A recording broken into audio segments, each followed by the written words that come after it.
This is Louise for MMA Crazy, and I'm here with Michael Venom Page, who takes on David Rickles at Bellator 200 this Friday. So how are you? We haven't seen you for a while. Yeah, I've been out a little while. It's very exciting to be back. I'm just looking forward to being in the cage and just, well, I always say, being at home. So yeah, I'm excited, pumped. We haven't seen you in action since November 2016, so talk a little bit about what you were up to in that time. It's been difficult. There's a hell of a lot going on, and I always say to people, people only get to see you on camera and forget there's a whole life behind that. And it's been a difficult run of injuries and other personal things. It's been hard. It's been tough to try and keep motivating yourself to continue training when you don't have a goal. And even when you had a goal and an injury kicks in, it's another drop, and it can be very difficult. This is what we live for. This is what I get paid to do.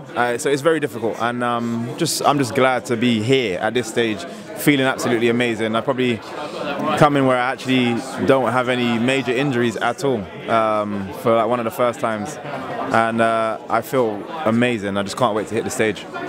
So this is a monumental event for Bellator, being its 200th event. I think a lot of people, though, were looking forward to maybe seeing you against Paul Daley. Talk a little bit about why that hasn't happened, and is that still of interest to you? I have no interest in that fight. It didn't happen because of the other side. That's all I can really say. Like, I'm just looking forward to moving on with what I got to move on and do. Like, for me, with or without his name, I'm still always going to be the star. So he did speak recently about it, and he has said that he's going to be in talks with Scott Coker to get it done. I'm sure he is. I'm sure he is. Again, I just said I'll never be anybody's get out of jail free card, and that's what he tried to do. He tried to keep me on the back burner, knowing that it's going to be an exciting fight always for other people, and continue with his career. And if that fails, come back to me.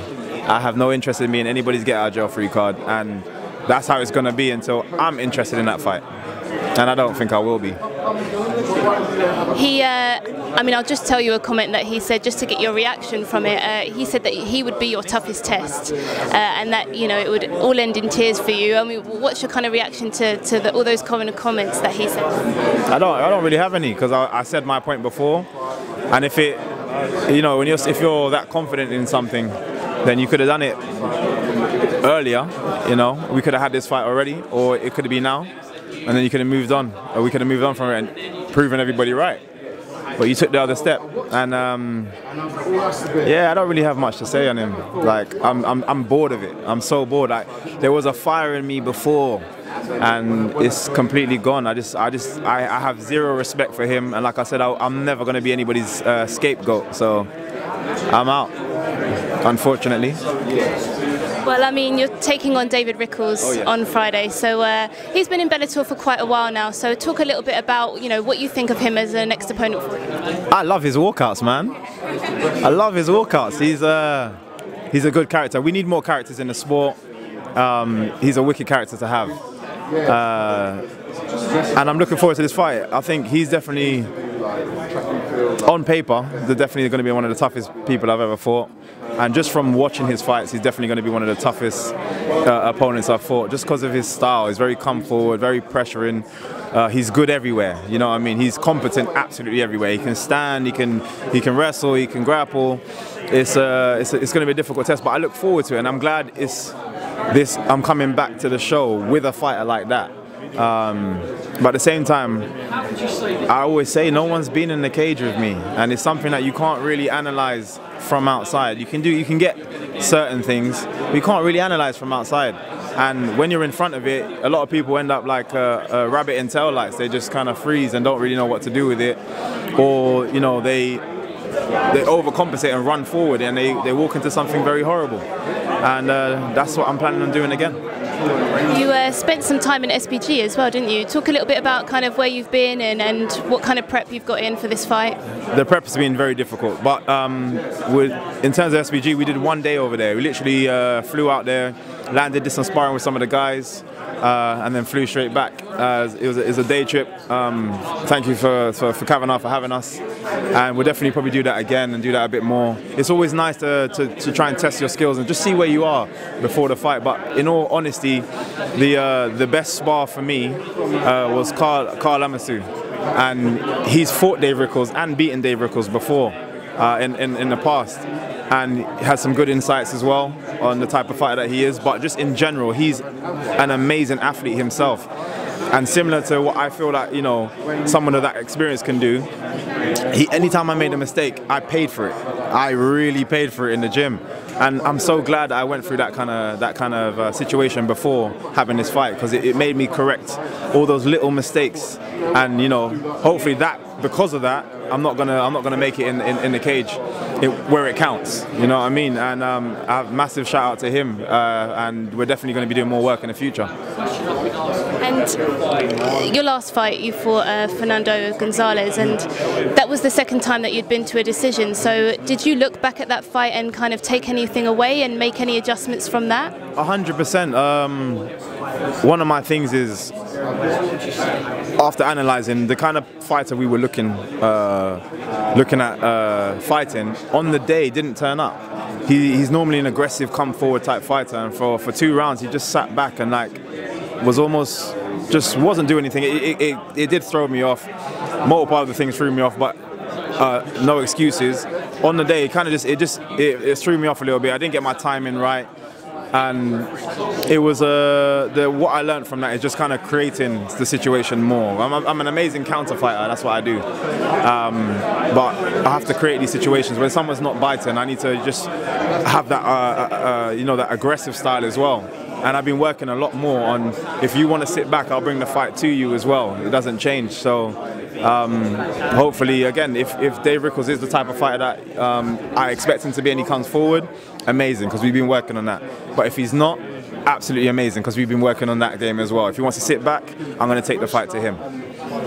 And he's been vocal on Instagram saying that you've only fought bums, and he thought that you actually lost your last fight. What's your reaction to that? People's opinions don't bother me. Like, I always do me, and everyone will always have an opinion. If I knock him out, there'll be an excuse as to why, you know, that went right for me. And then I should be fighting this person, and I knock that person out, there's another excuse. So you can't chase those type of people. They'll always have something to say.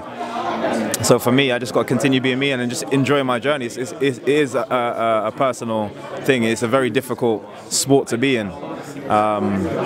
For multiple reasons, not just the toughness of it, but it's a very difficult sport. So I just got to make sure I'm still enjoying, regardless of the outcomes in the cage. I need to know that I'm doing what I love. And 50 Cent as well, you spoke to. We heard a little bit of the conversation that you had. Talk a little bit about what we maybe didn't hear. No, it was just a general catch up. It's just nice to have someone of that celebrity status, you know, be interested in you. I got a call from some of the Bellator staff, and they were like, "Oh yeah, can we give your number to 50? He wants to give you a call." And I'm like, "Yeah, like obviously." And then he gave me a call. We just had a little catch up. He said he's coming over. He's looking forward to seeing me. He's heard bits about me. He's seen some clips of mine. He's liked it. And yeah, just like a general catch up. It's a bit awkward when you kind of know each other, but you've never really met. But hopefully, you know, we get a chance to, you know, sit down together as well when he comes over and have a conversation. And that's a good network to have. I mean, is he someone that you've kind of listened to? And that first album, I don't think anybody didn't listen to that album. You know what I mean? And I followed him ever since. He's amazing on social media. He's ridiculously funny. So he's a person I'd always follow. I love Power. I think everybody loves Power as well. I think just in general, he's done amazing. He's a person that I like to look up to in terms of his business accolade, what he's done with the vitamin water, what he's done with like I said, his TV shows, his films. He's just doing everything, and I have to respect him for that. I think anybody can respect him for that. And from where he's come from as well, it's unbelievable.